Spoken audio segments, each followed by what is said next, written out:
예수님께서 부활 승천하셨습니다. 그리고 예수께서 승천하신 이후에 초대교회는 큰 변화와 전환을 맞게 됩니다. 예수께서 승천하시기 이전에는 예수님과 가장 가까이에서 직접 그분을 보면서 함께 동행했다면, 이제는 예수님과 멀리 떨어져 그와 함께 할 수 없는 이러한 시기로 전환되었습니다. 또한 예수께서 모든 사역의 주체가 되어서 당시 제자들과 그리스도인들은 예수의 발자취를 따라 걸어갔으면 됐지만, 이제는 그 예수께로부터 사명을 받고 이제 모든 사역의 주체가 그리스도인들이 되었다라는 것이지요. 이와 같이 예수의 죽음과 부활, 승천 이후에 당시 초대교회가 겪었던 수많은 변화들은 어쩌면 그 당시의 큰 위기를 초래할 수도 있었습니다.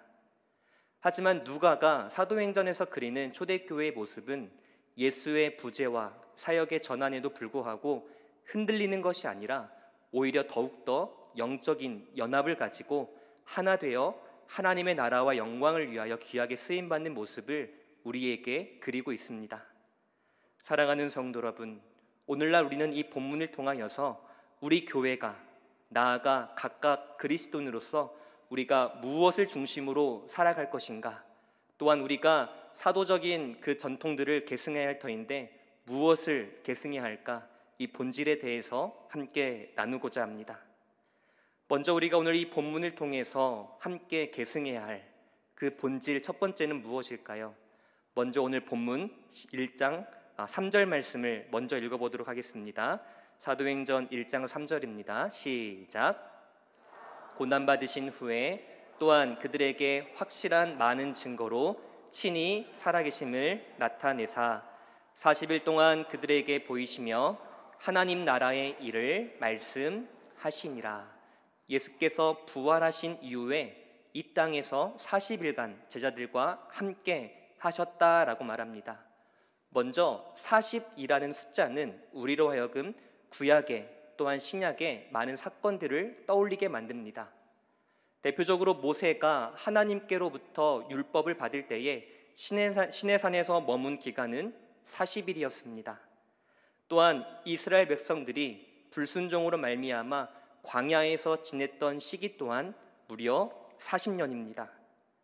엘리야가 호렙산에서 하나님을 만날 때에 그 호렙산까지 걸어가는 기간 또한 40일이었다라고 말합니다.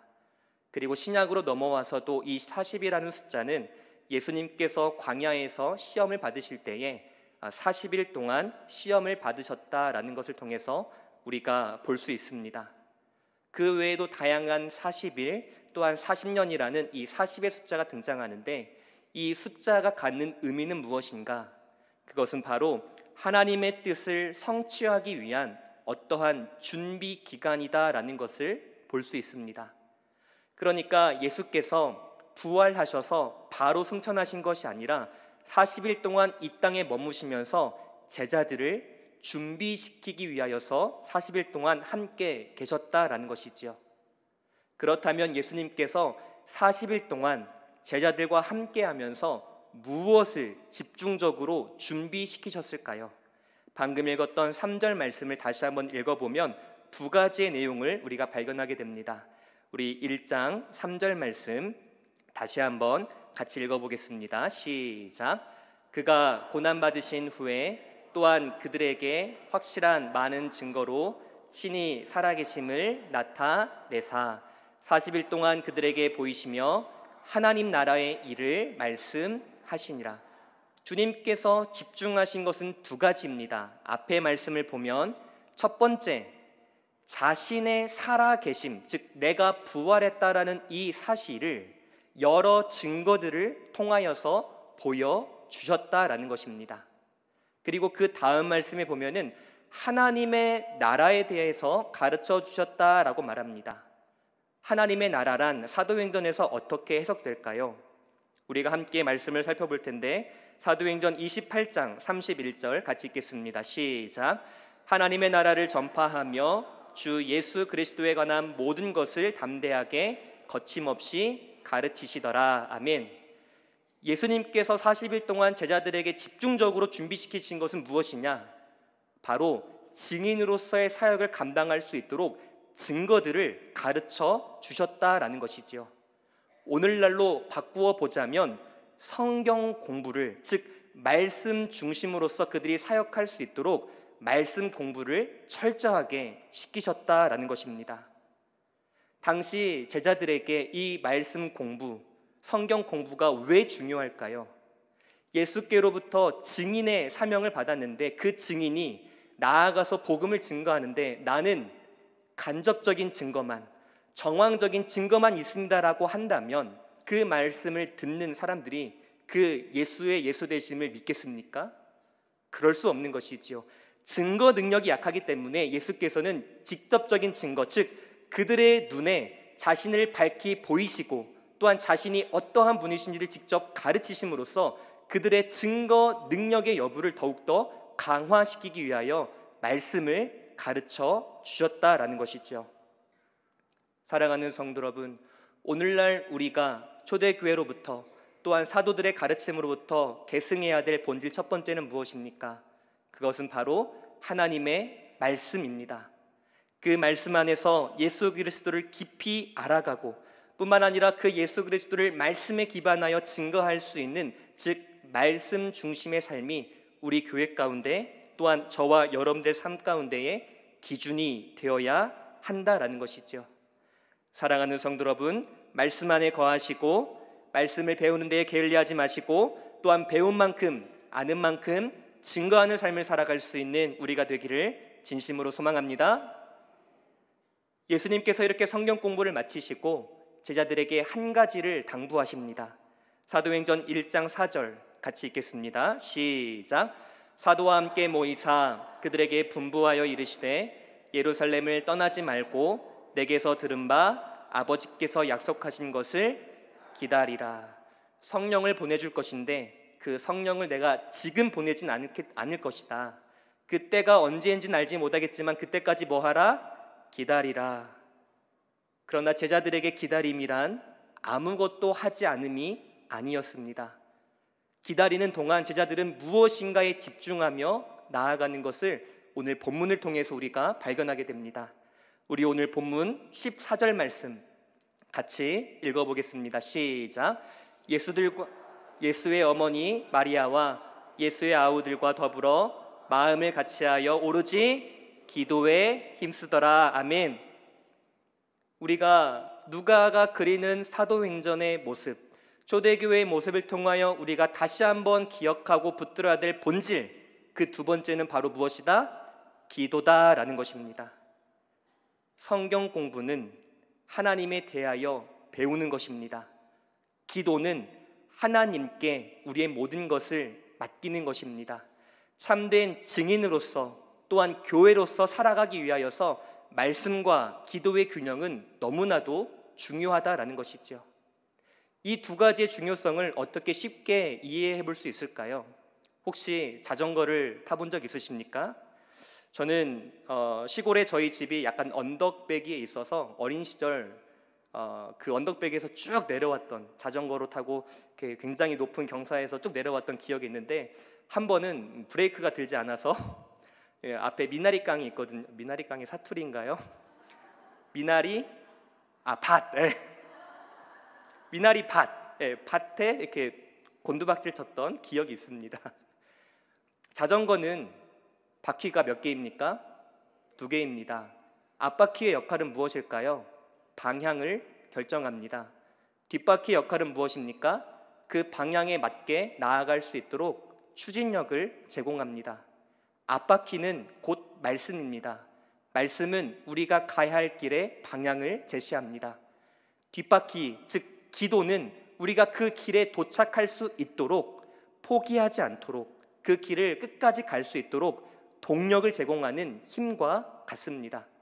따라서 주님께서 우리에게 맡기신 많은 사역들이 있을진데 그것들을 순전하게 또한 온전하게 감당하기 위하여서는 이 말씀의 방향성과 기도의 추진력을 얻어야 우리가 참된 제자로서 걸어갈 수 있다라는 것이죠.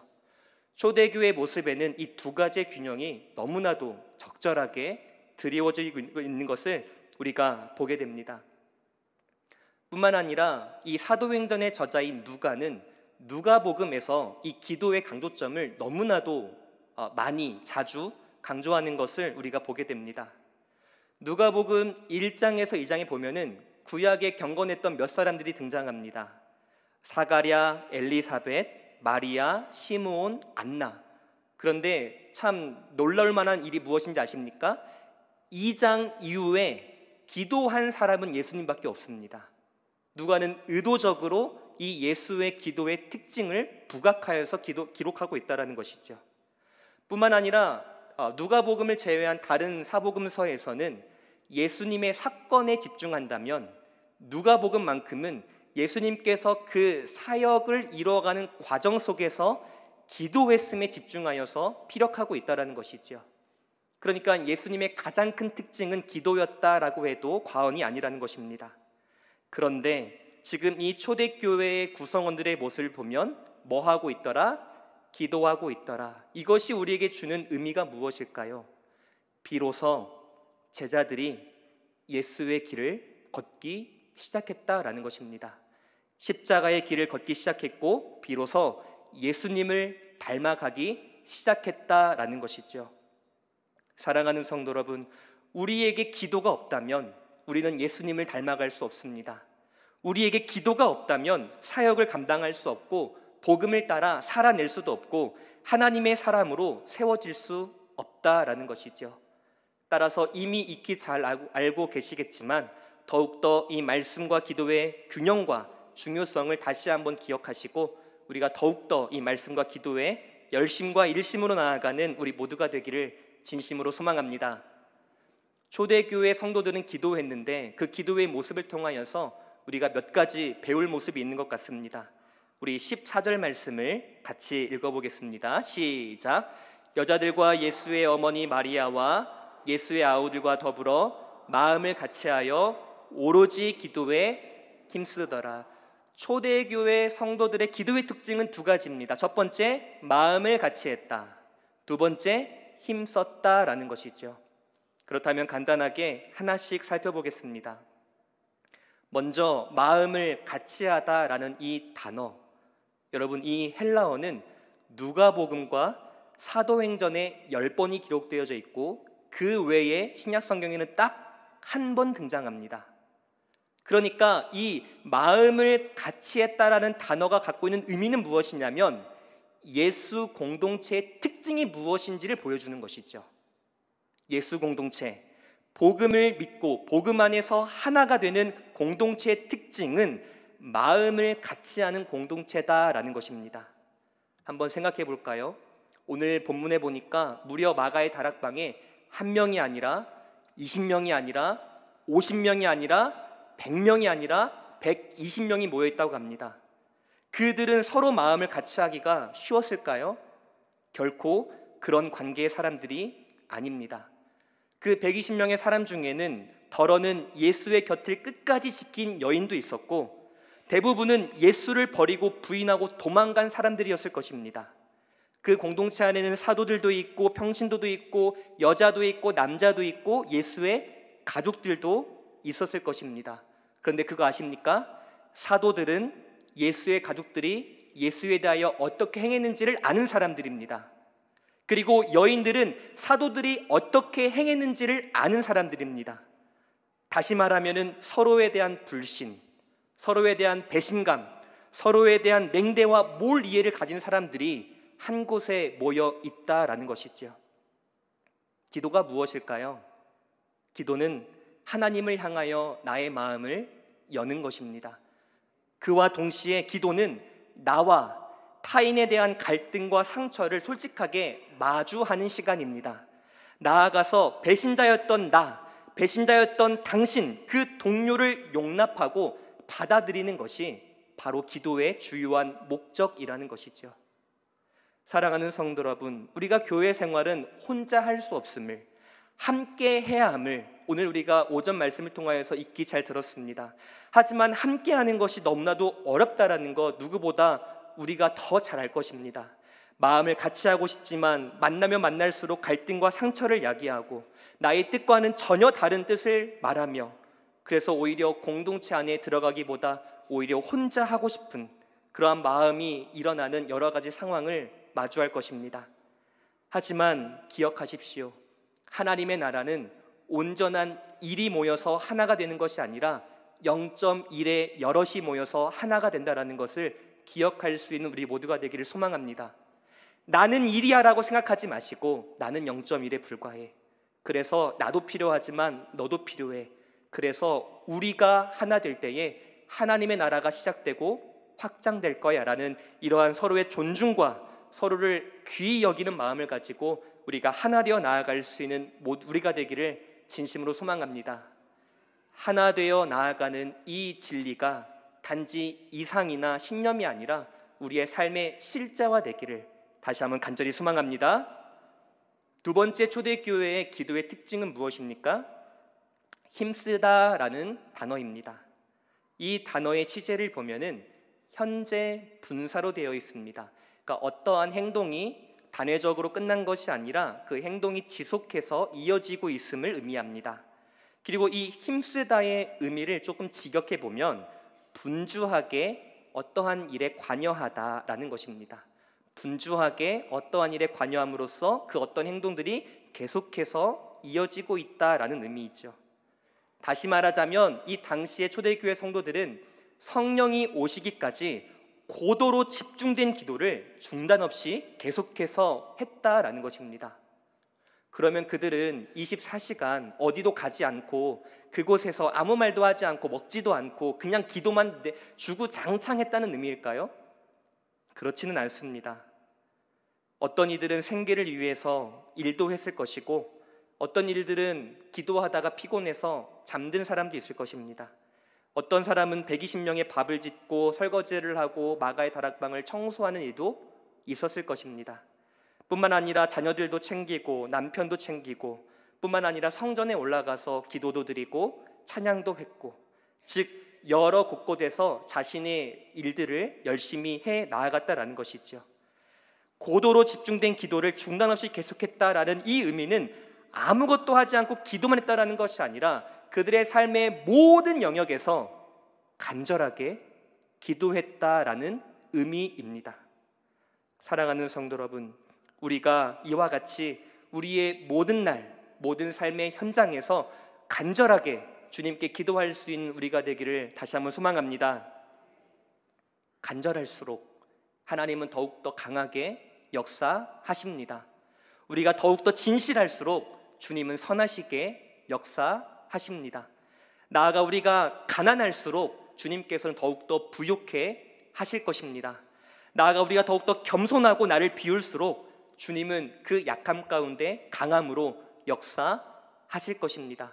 주님께서 우리에게 주신 여러 가지 사역이 있습니다. 사명이 있습니다. 부르심이 있습니다. 그것을 감당하기 위해서는 나의 힘으로는 불가능합니다. 성령님을 간절히 구하고 그분으로부터 도움을 받는 기도가 필요한데, 그 기도를 교회에서만 하는 것이 아니라, 주일날에만 하는 것이 아니라, 간단하게 가볍게 하는 것이 아니라 매일 어디서든지 진지하고 간절하게 기도할 때에 그 맡기신 바 사명을 끝까지 완수할 수 있다는 것을 우리 모두가 기억하며 승리하며 나아갈 수 있기를 다시 한번 소망합니다.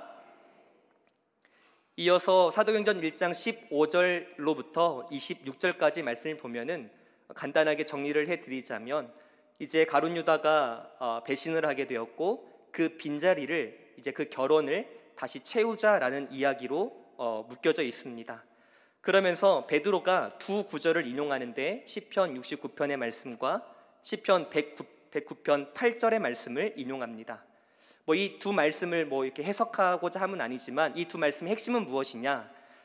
유다의 배반은 하나님의 심판을 받는다라는 것을 말하고, 또 하나는 유다의 빈자리를 다른 사람이 반드시 대신할 것이다 라는 의미입니다. 그러면서 베드로가 16절에 이렇게 말합니다. 우리 16절 말씀 같이 한번 읽어보겠습니다. 시작. 형제들아, 성령이 다윗의 입을 통하여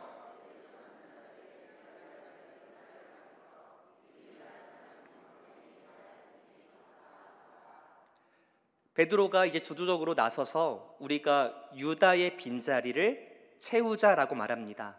그러면서 이 유다가 배신하게 된 것은 미리 성경이 예언한 것의 성취다라고 말합니다. 그러면서 또 22절에 이렇게 말합니다. 우리 같이 한번 읽겠습니다. 항상 우리와 함께 다니던 사람 중에 하나를 세워 우리와 더불어 예수께서 부활하심을 증언할 사람이 되게 하여야 하리라 하거늘. 이 말씀은 무엇이냐면 구약의 말씀이 예언되었고 그 예언이 성취되었다. 따라서 우리가 지금 이 순간에 어떤 한 사람을 선택하는 것은 즉흥적으로, 감정적으로 갑자기 하는 것이 아니라 성경의 예언에 따라서 하는 것이고 이 일은 마땅하다라고 말하는 것이죠.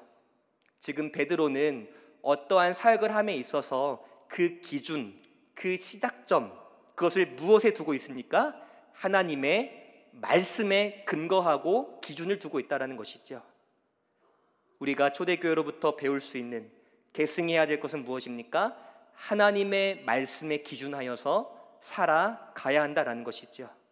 베드로는 어떤 일을 함에 있어서 내 생각은 이래, 내 감정은 이래, 그렇게 즉흥적으로 무엇인가를 한 것이 아니라 이 상황은 이 말씀에 근거한 것이고 그 말씀의 뜻은 이러한 것이고 그래서 우리가 이렇게 하는 것이 그 말씀에 합당한 것이야 라고 말하면서 자신의 하는 이 일이 하나님 말씀에 기준되었다라는 것을 강조하고 있다는 것입니다.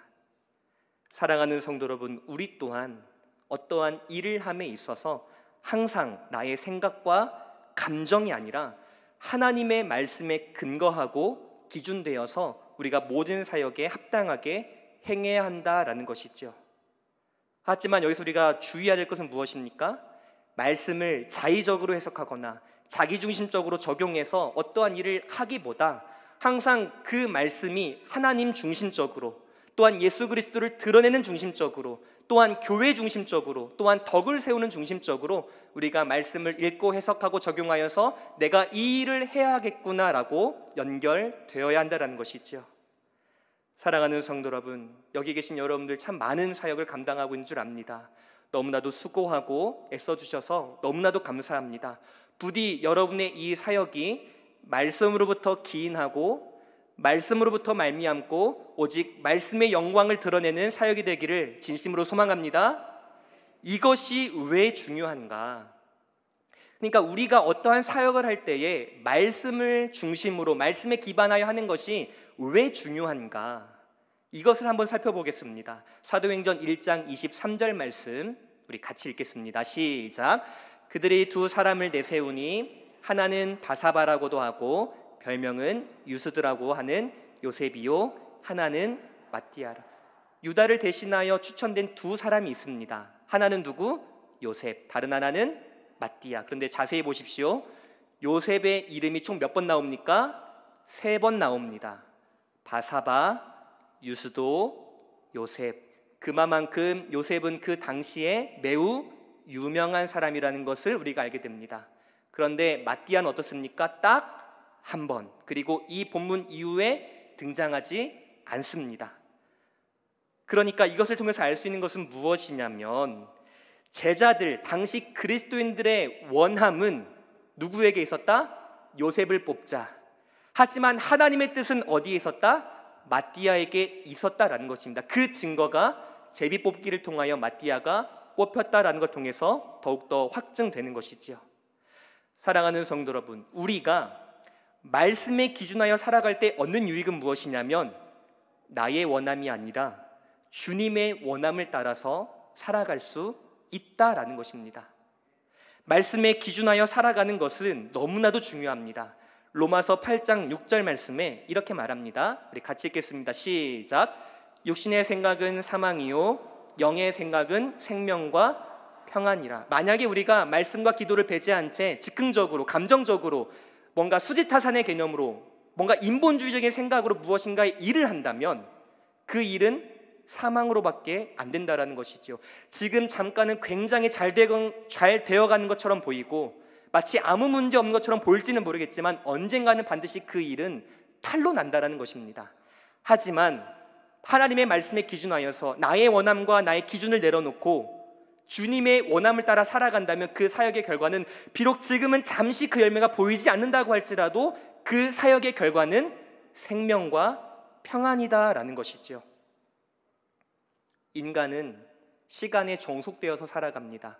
그리고 그 시간 안에 살아가면서 우리 인간은 얼마나 많은 선택을 하며 살아가는지 모릅니다.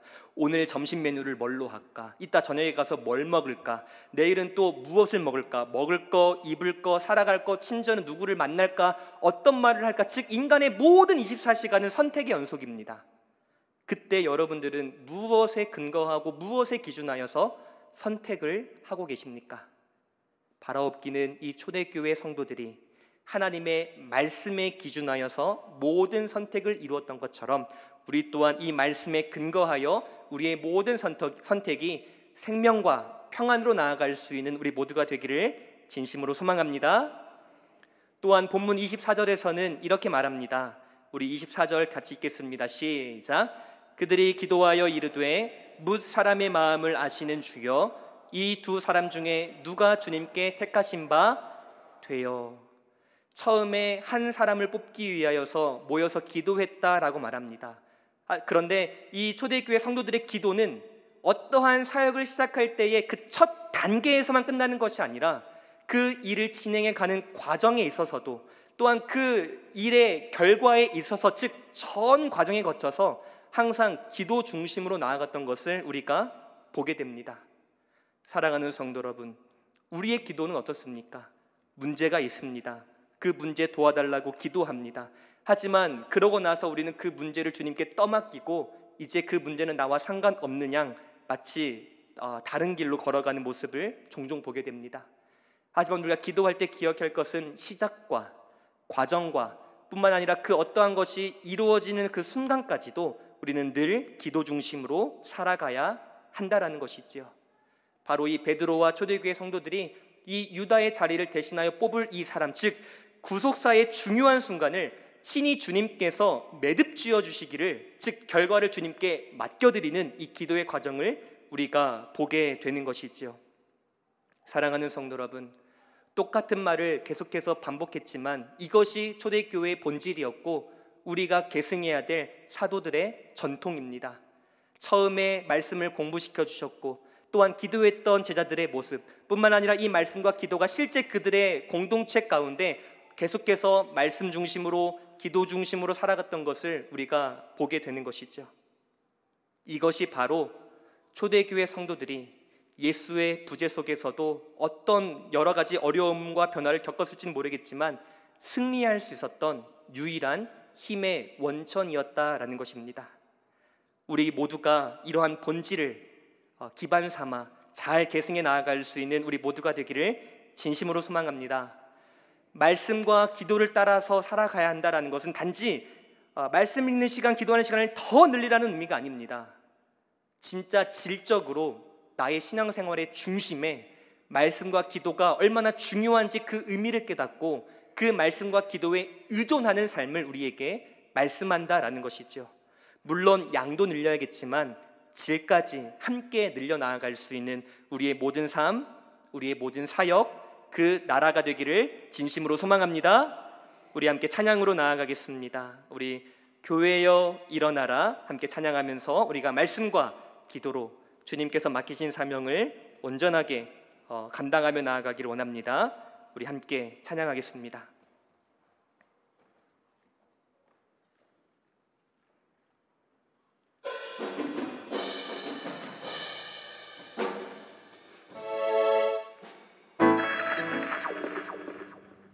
찬양하겠습니다.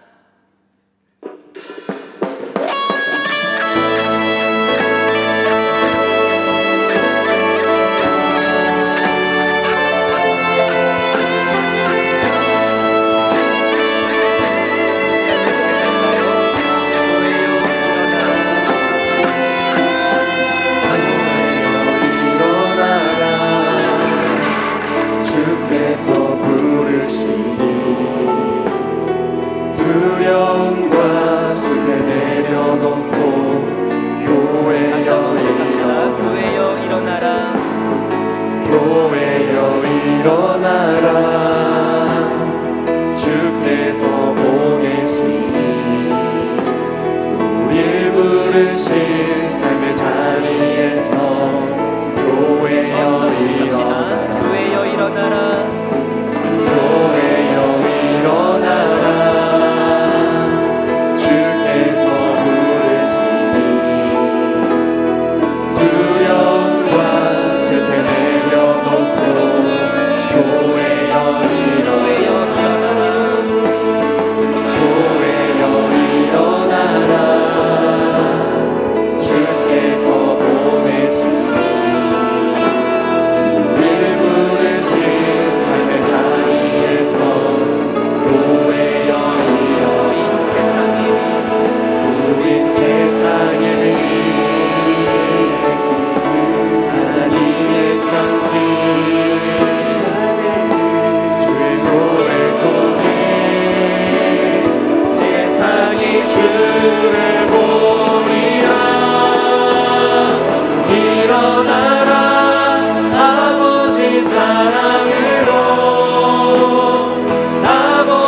사랑하는 성도 여러분, 일어나야 합니다.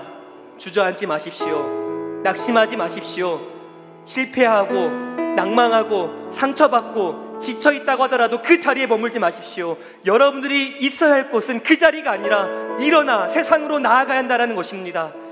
우리를 회복시키고 우리를 다시 한번 소생시키시고 우리에게 그 사명을 감당할 수 있는 유일한 힘은 오직 말씀과 기도입니다. 따라서 우리가 이 시간 함께 기도할 때, 주님, 우리를 말씀으로 충만케 하여 주시옵소서. 우리를 기도의 능력으로 덧입혀 주시옵소서. 그러므로 말미암아 주님께서 맡기신 사명, 참된 제자의 길, 십자가의 길, 그 복음의 길을 끝까지 걸어갈 수 있는 우리가 되게 해달라고, 우리 교회가 되게 해달라고 우리 주님의 이름으로 함께 기도하며 나아갑니다. 주여,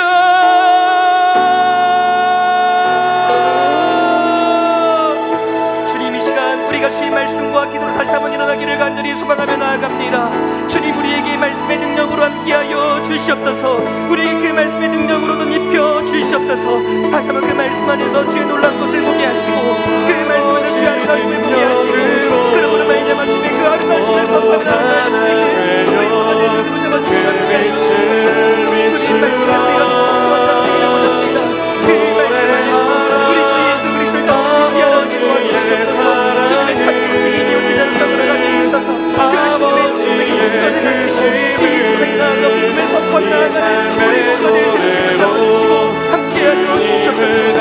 주님께서 주의 생활을 위하여 주셨듯이 성령께서 주님 오늘 우리의 선생이 되어주시고 그 말씀을 밝히게 나아가게 도와주시고 그러므로 말미암아 주의 말씀 안에서 우리 주 예수의 생활을 도와주시고 그 말씀 안에서 주의 복음을 깊이 깨닫고 그 복음을 나아가 나아갈 수 있는 우리 모두를 잡아주시고 함께하여 주시옵소서. 주님과 우리가 이런 복음 중심으로 살아가기 위해서 우리 스스로가 주님의 하나님을 감사합니다.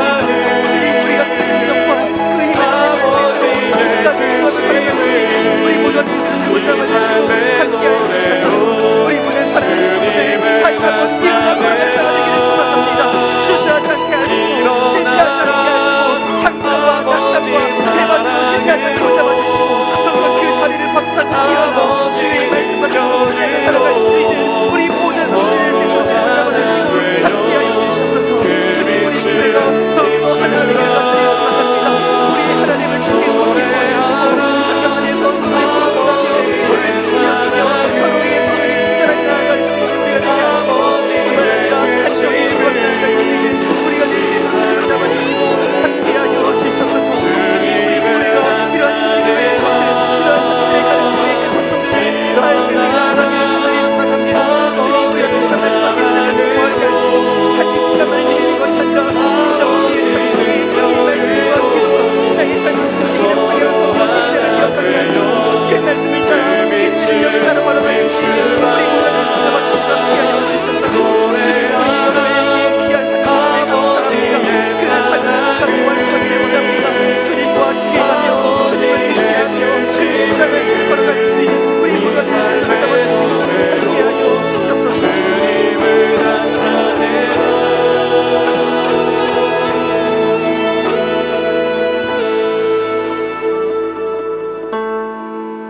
하나님 아버지, 감사합니다. 주님께서 승천하시고 초대교회는 여러 가지 변화와 어려움을 겪었습니다.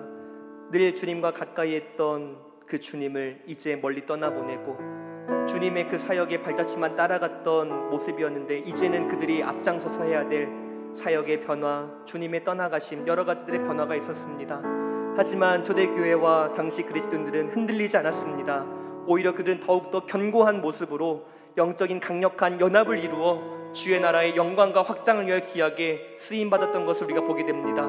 그리고 그들의 중심에는 말씀과 기도가 있었음을 우리가 함께 살펴보았습니다. 주님, 오늘날 우리에게도 주께서 주신 사명이 있을 줄 믿습니다. 주의 복음을 들고 복음을 살아내고 복음을 증거하는 것이 우리의 사명인 줄 믿습니다. 주님, 그 길을 걸어갈 수 있도록 우리에게 말씀과 기도라는 놀라운 은혜의 수단을 주심에 감사합니다. 이 두 가지를 꼭 붙잡고 더욱더 간절히 사모하며 주께서 주신 그 사명을 끝까지 온전히 순종하며 나아갈 수 있는 우리 모두가 될 수 있도록 또한 우리의 이 삶과 사역을 통하여 오직 주님만이 홀로 영광 받아 주시옵소서.